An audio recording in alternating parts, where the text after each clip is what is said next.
me being in the UK, it's very difficult just in a relationship to have because of the language barrier, the culture barrier, and just trying to mix them two things together. It's very, very difficult. I've found the last 3 years of us having the relationship and going into marriage, it's been very difficult. I mean, I don't know if we're going to get a divorce. We're talking about certain things because of the cultural difference of looking at getting a divorce. We've even spoken about it. And we've only been together for 3 years. We've been married for over a year, which is just so difficult because of the cultural side of it. It's just really, really difficult. Yeah. That's another subject, marriage. But it's just trying to speak, you know, how it is difficult between being Caucasian and having looking at cultivating the Eastern culture as well, and sort of you know, balancing that out. It's not an easy thing to do, and it's not authentic. Yeah, I mean, I think that's the difficulty in America, is all these different races and cultures trying to come together, trying to get along, trying to respect each other. But one of the problems and challenges that I see in the martial arts and just in other areas as well is just trying to preserve that culture the right way, but then at the same time not making it appear as if you're being discriminative or like racist or something like that, you know. Yeah. But it's just like for example, you said you're married to an Asian woman, right? So Yeah. like a lot of Asian parents, for example, they would tell their children, well, make sure you marry somebody that's the same as you, you know. And that could appear to be racist, but at the same time, like, I could understand the aspect of trying to keep a race pure so then it doesn't die off in America, you know. Yeah. Like, say, you know, it's not like America says, hey, you know, all Asian people, you could just come to America and live here, and you know, you don't need permission, just come over. They don't do that. Like, they restrict like minorities from entering into this country, you know. Like, Yeah. they make it very difficult. So what ends up happening is, if you only got, like, say hypothetically, like 100 Chinese people in America, and then those 100 Chinese people, out of the 50 are women and then 50 are men, and say 50 of all men say they can't find a wife, and then all the women end up marrying people that are non-Chinese, then the race eventually is going to go extinct in America, you know. So then the Asian parents are like, well, let's have you guys like marry your own race, so then you could keep building this race, so then it doesn't become extinct. I mean, the same thing that they do with wild animals, you know. Like, you might have a tiger that is about to go extinct, and if you don't have them, you know, reproduce, then they're gonna literally just be gone. You'll never see them again, you know. And Yeah. and in the martial arts, that's kind of how I see it, is that, like, if you have a Chinese martial arts master, and then all of a sudden he teaches all these non-Chinese people that end up like corrupting the art and not representing it the way that it's supposed to, then it ends up becoming like boxing, kickboxing, MMA, and just this type of expression that's full of like ego, and then it's no longer like representing like the Chinese martial arts anymore, you know. So I mean, even you've got Conor McGregor. He's in the UFC. You know, I agree with how you're saying the things about MMA. I totally agree with what you're saying. I don't believe it should be how it is. I mean, to fully express yourself. I mean, them gloves in the UFC, they were cut. Bruce Lee actually cut them gloves so that you can poke people in the eyes. In the UFC, you don't see people poking in the eyes. It's illegal. Bruce Lee actually cut them gloves off to be able to do that, to express himself fully. They've narrowed it down, you know, with the competition, sort of, with the rules and regulations. But even Conor McGregor himself, he talks about, like, just before he's about to fight, about the wholeness of the, you know, the void, the Zen. There's nothing there. he gives out all them emotions, but then when he's about to fight, all them emotions sort of go. There's nothing there. He talked about the Zen, the Tao. He's looking in the spiritual side of things. But physically, he's still doing what they're telling him to do. That he's still going out there and beating on someone, But it just shows there that the spiritual side of it is there. I mean, George St. Pierre, the person who's just come in after so long he hasn't fought for. He just came in and beaten the world champion in the UFC.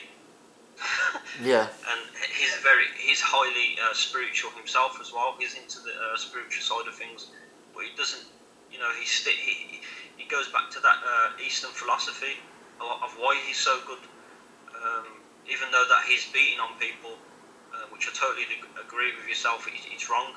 But he's still going away for them 3-4 years, and he's learning the culture of the Eastern philosophy.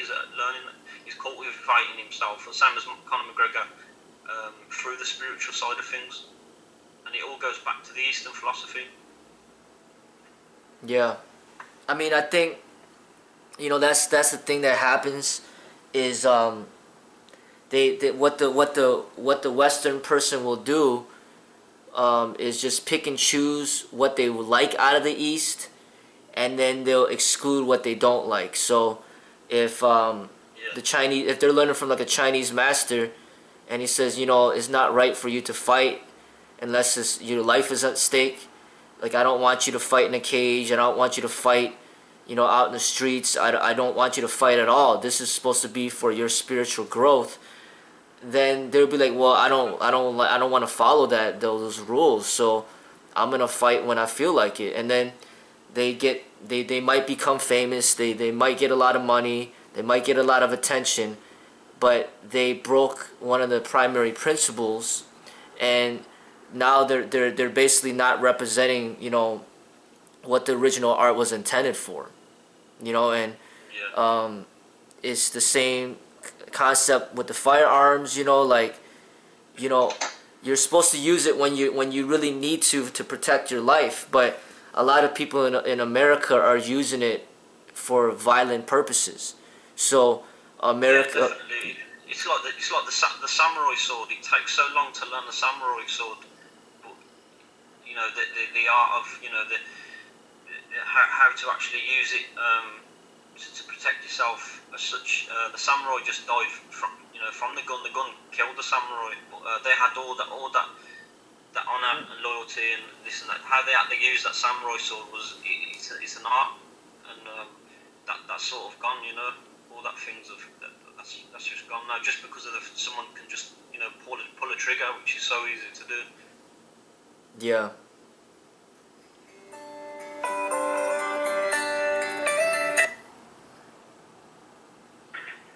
You still there?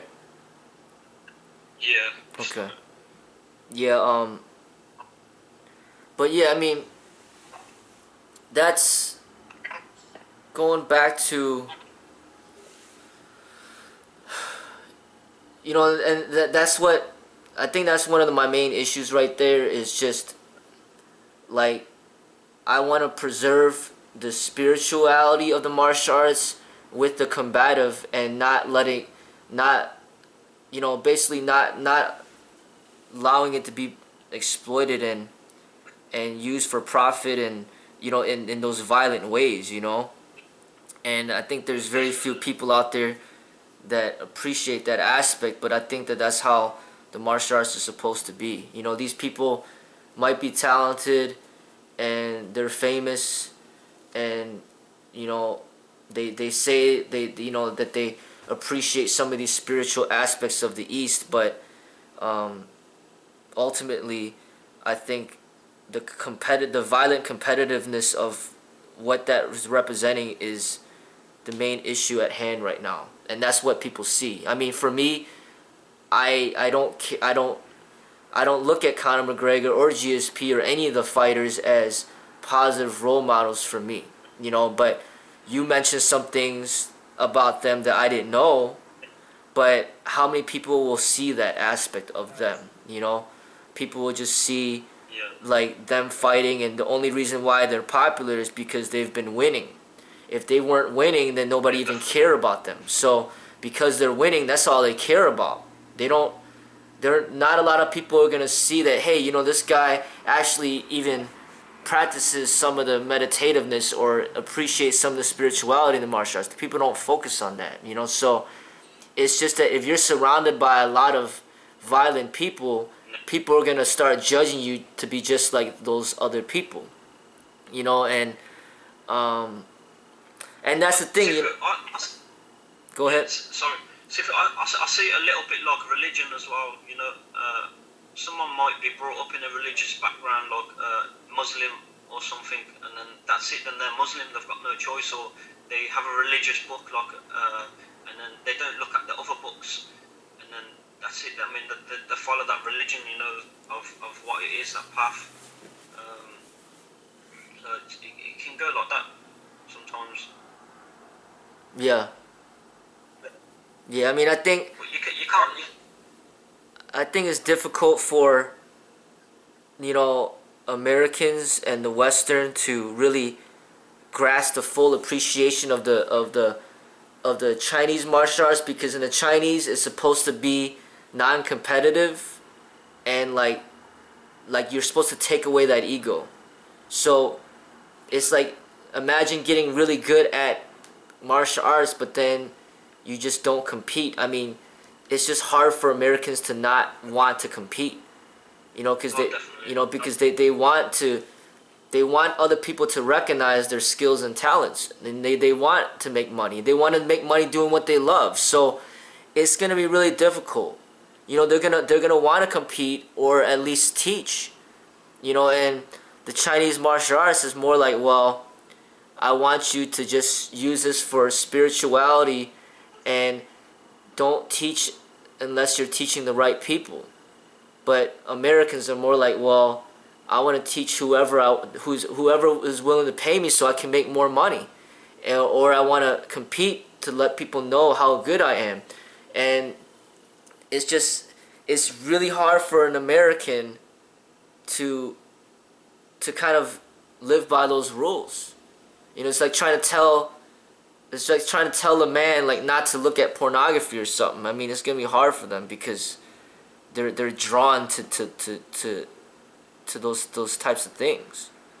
You know, so a lot of times I feel that there's something within the Eastern blood that makes them a certain way, that makes it easier for them to not be competitive, because that's just not who they are. But if you're born, say it again. You become more liberated. You become liberated more easier. You become liberated quicker.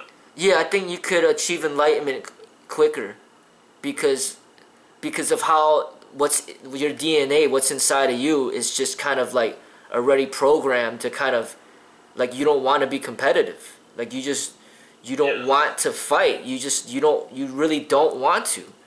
And then there's other people that are just born to be competitive, and they have to compete. I mean, that's what they're there for. So I think it's these major differences that makes it hard for people to understand, like, you know, the philosophical and the spiritual aspects of the martial arts when it comes from the East. You know, so the Western is all about dominance and control and winning and aggression and violence and capitalism and just basically doing whatever it takes to be on top. And they're fame and fortune. Yeah. Fame, money, and fortune. Yeah, and it's like my brother. It's like my brother is very aggressive, you know. When I was younger, he used to just beat on me all the time. My brother, he was a very aggressive person, whereas me, I used to be always the defensive one. Even when we was little children, like I'm like 3, 4, 4 years old, as my mum used to say, yeah, he always used to grab your face and pull you and this. I just think naturally sometimes it's just in people to be like that, and then some people are just naturally just not like that. Yeah. Yeah, I mean, I think about it in the wildlife. There's certain animals like the lion they're just predators that you can't. That's just who they are. And then there's other animals that are just kind of, they're not born that way. You know, they might only, they don't eat meat or something like that. You know, they just born more at peace. And then there's some animals where it's more of a balance. Like they'll only kill when they really have to, not just for fun, you know. Or and I think the martial artist is all about that balance. It's like you want to defend yourself. You don't want to be bullied, but at the same time you don't want to bully others. And I think the balance is the hardest part to achieve, because it's like a little bit of both. And most people, it's just easier to pick an extreme. You know, that's why you're either a fighter, or you're just like somebody who's just very meditative and spiritual. And it's hard to find that aspect in between. That's why you even mentioned in my videos, you're like, you know, even though I'm not beating people up, but when you see arrogance in my videos, you don't like it, because inside that's the part of yourself that you don't like within you, and you don't like seeing it in other people. And then you're like, this person is supposed to represent more peace in the martial arts. Why is he talking like that? You know, and that's the hard part, is that balance. Because, you know, if I was truly that peaceful, then why am I even practicing martial arts at all? You know, like why am I not just like a monk and all I do is meditate and that's it? Or why am I not a yoga instructor? Well, there's parts of me that's aggressive. There's parts of me that's angry. There's parts of me that is violent. But I've learned to try to control that part of me, to not let it control me. You know, I'm proud to not step into the cage. I'm proud to have trained in martial arts for so long and not really hurt anybody. I'm proud to like not have gotten into any fights since I practiced martial arts. You know, but at the same time, I do love sparring. At the same time, I don't like being bullied. I don't like people discriminating against me or being racist towards me. I don't like people stealing things from me. I don't like, you know, to be embarrassed or put down. I like to stand up for myself, you know. And that part is the fighting part of me that makes me, you know, want to point out corruption or just fight against corruption in general. And that's the martial art part of me that comes out in language and in videos. But, you know, beating people down for money and all that, I mean, it's just, you know, this is where the world has come to. But I just want people to understand that that's not really the martial arts. That might be somebody who practiced the martial arts and then he kind of got led astray, you know. And it's a lot of entertainment, and it's heartbreaking that, you know, you can't. It's hard to stop this thing. It's like football. Once football has become something, then it's like on a mass scale. And now everyone wants to watch football, but everyone complains on how much the footballers get. They're getting millions of pounds, millions of dollars every year, and then they go and watch the game. yeah. So they're complaining, but they're watching the game for entertainment. Yeah. You know, I think also through time though, people's interests start changing. You know, just like with music, something might have been popular in the 80s, but it's not popular anymore. So I think you know, to me, like my expression of the martial arts might be more, it's like similar to basketball opposed to football. You know, it's not like really that violent. It's very skillful. But you know, you still could get injured, but it's not like football, you know. And I think there's a certain people out there where they hate basketball and they only enjoy football.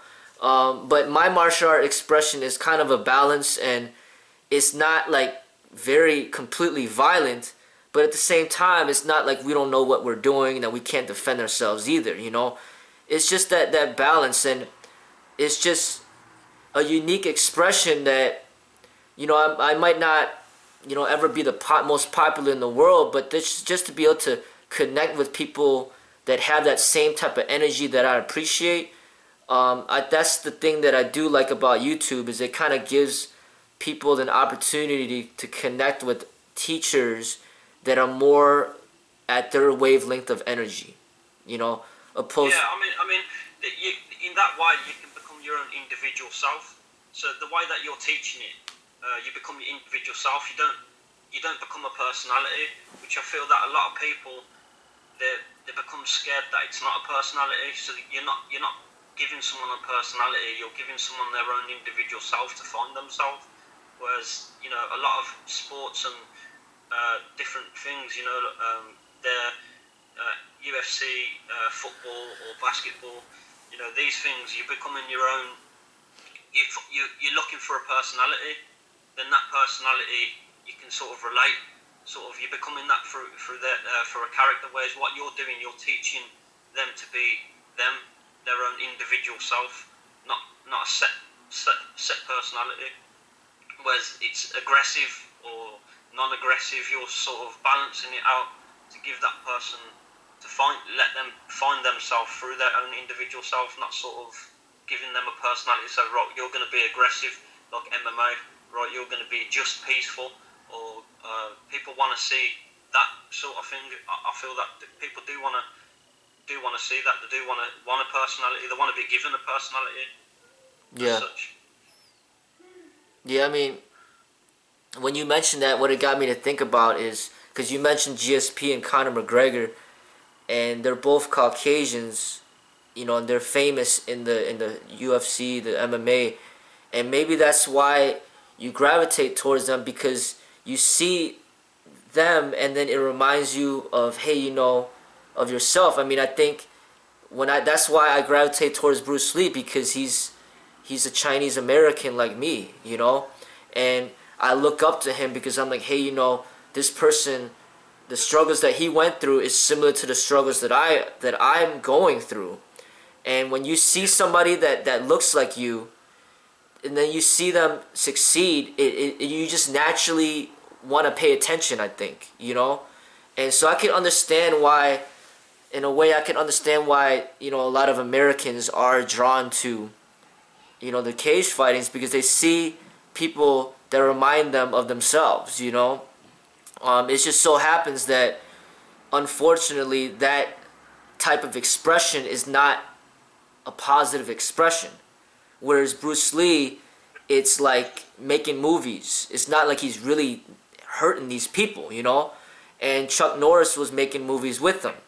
But the problem with the cage is that they're actually hurting people for real, And I think that's the issue right there. One of the major issues is because, it's okay to be influenced by people, but if you're influenced by the wrong people, I mean, it could really offset your life journey. I mean, even Tupac. I like Tupac, but certain decisions that he made maybe contributed to his early death. And making records, swearing and dissing people and all that stuff, and it could come back to you.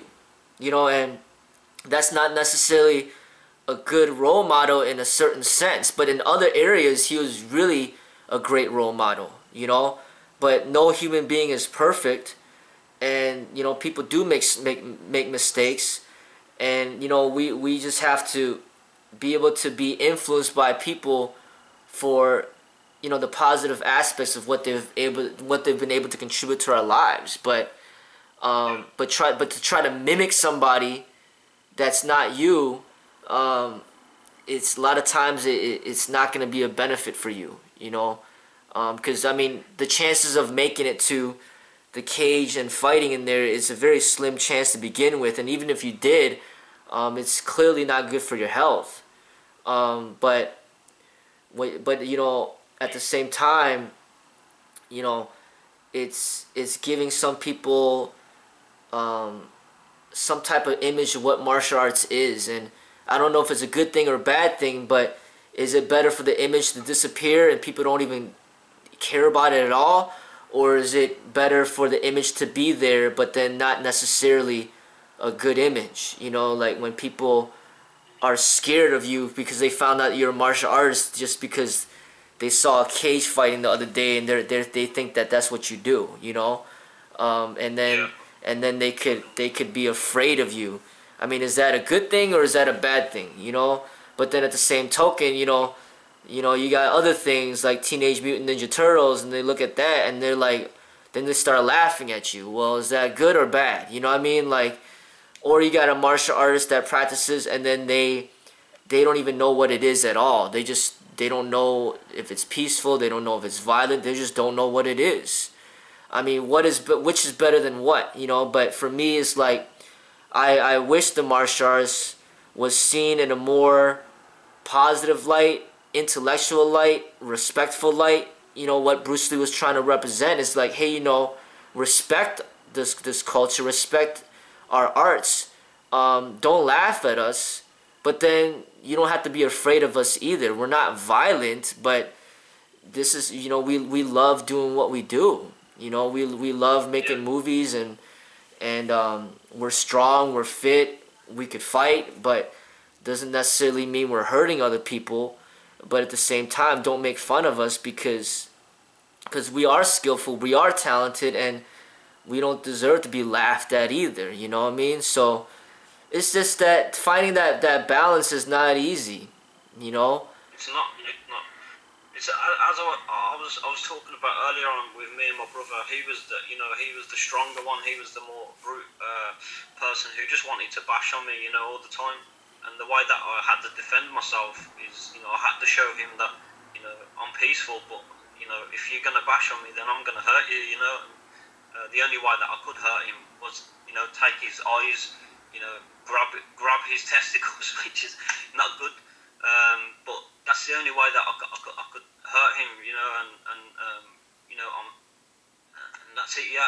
I'm a peaceful person, but, like you say, you're just trying to show that you don't want to be beating on people, but at the same time you want to show that spiritual side of it, that sort of peace.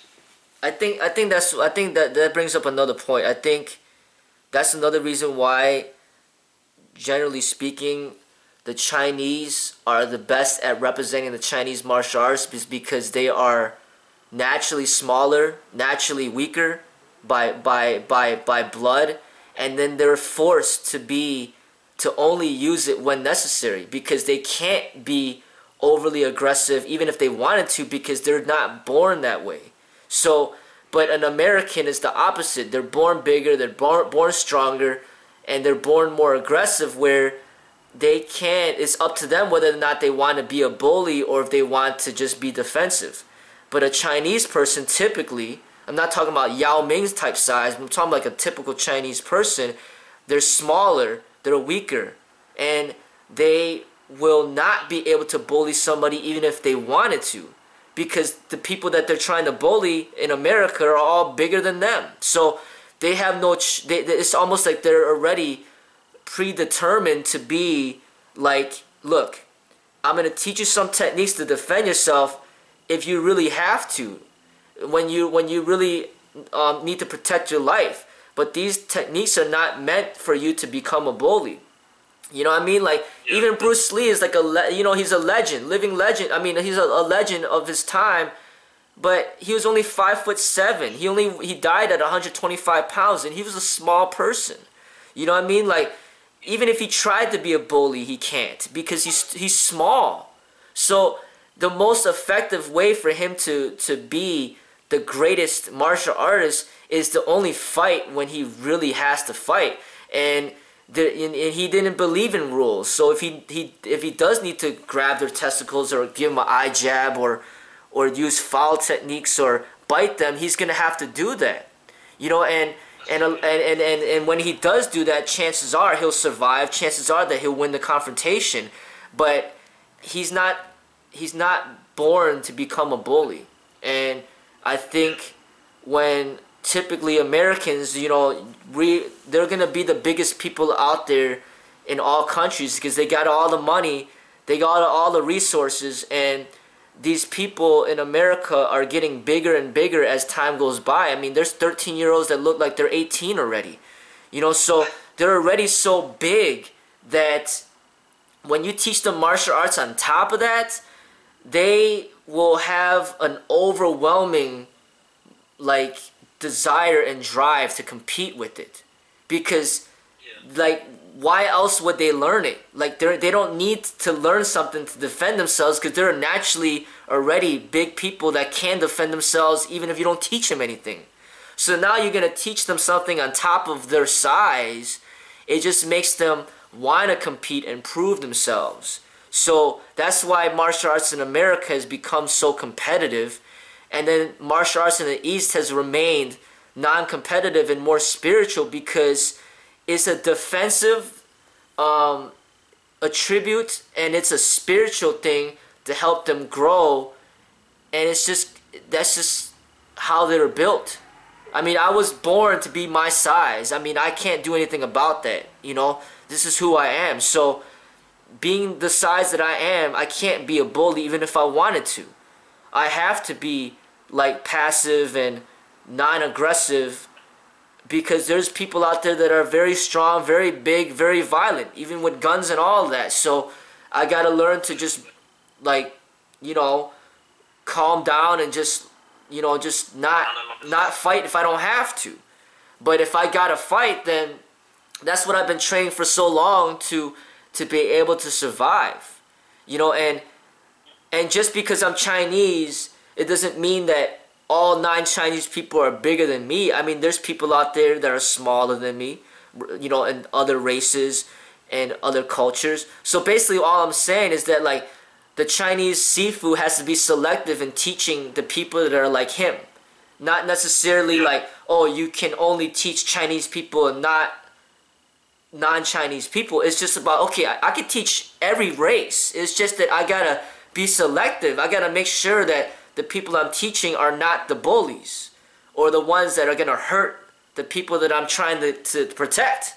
You know, it's like you need to teach the people that are like you know, like good heart, you know. And it's not saying that all big people are bad people. You know, there's big people out there that really are so, like, you know, they're so soft inside that they get bullied by smaller people. I mean, there's people out there like that where they're bigger than you, but then the smaller people bully them, and then they need to learn how to protect themselves too. You know, so it's just, it's not discrimination on size or height or weight or race, but it's just about getting to know who you're teaching to make sure that you're actually contributing something positive to their growth and also the overall reputation of the martial arts. You know, because everybody that you teach, they're carrying a part of you in them. And if they're misrepresenting the martial arts, it makes you as a teacher look bad, you know. And it's just, it requires that communication, kind of like what we're having now, you know, this understanding. Like, why are you not supposed to compete? Why are you not supposed to teach when you're not ready to teach, you know? Or why you're not supposed to just teach the whole world just because you know something that a lot of people don't know, you know? I mean, Bruce Lee himself, even he didn't teach. He was teaching dedication, determination, motivation, and consciousness. He wasn't actually teaching the martial arts as such. He was teaching how to be more aware of your surroundings, sort of like a sixth sense, using his body, using your body as a way of motivation, dedication, and determination through the expression of the body.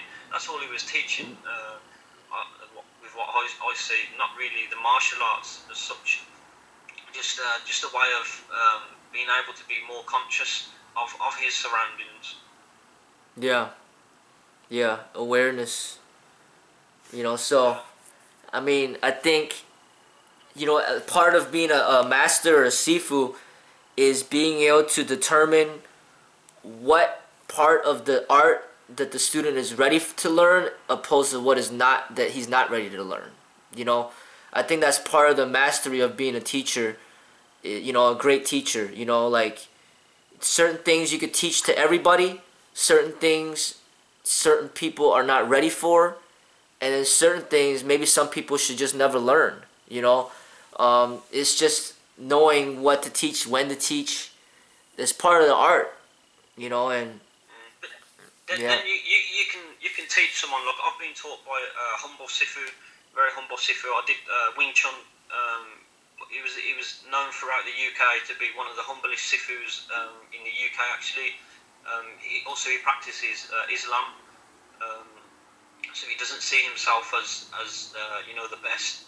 He sees himself as like, someone who is here, but there's always someone better than him. So he does practice Islam, and he's known to be one of the humblest Sifus in the UK. I was with him for over 4 years, and I was really dedicated to him with my learning. Um, I went for the beginners class, intermediate class, advanced class, and then onto the instructors class. I mean, I was there for over three months. Going there for like 3 years. It depends on your determination. If you want something, I do truly believe that you grasp what's being taught to you. Um, but it's then when you go away from your Sifu, it's who you're going to be around them. Who are them people? Who are them people going to make your character into that personality? Then, I mean, even though that you've learnt the martial arts by a humble Sifu, then when you go away from him on your own journey, who are the people that you're going to be surrounded around who's going to surround you? And if on desperate times, on survival times, if society is telling you about money and this and that, you might go down that route if you haven't been taught for a long period of time by your Sifu. So you should never take the name of your Sifu, of his martial art or anything like that, because then, let's say, you could be around different people, then that can be part of your personality by being around them people. I've also experienced that. Yeah. I mean,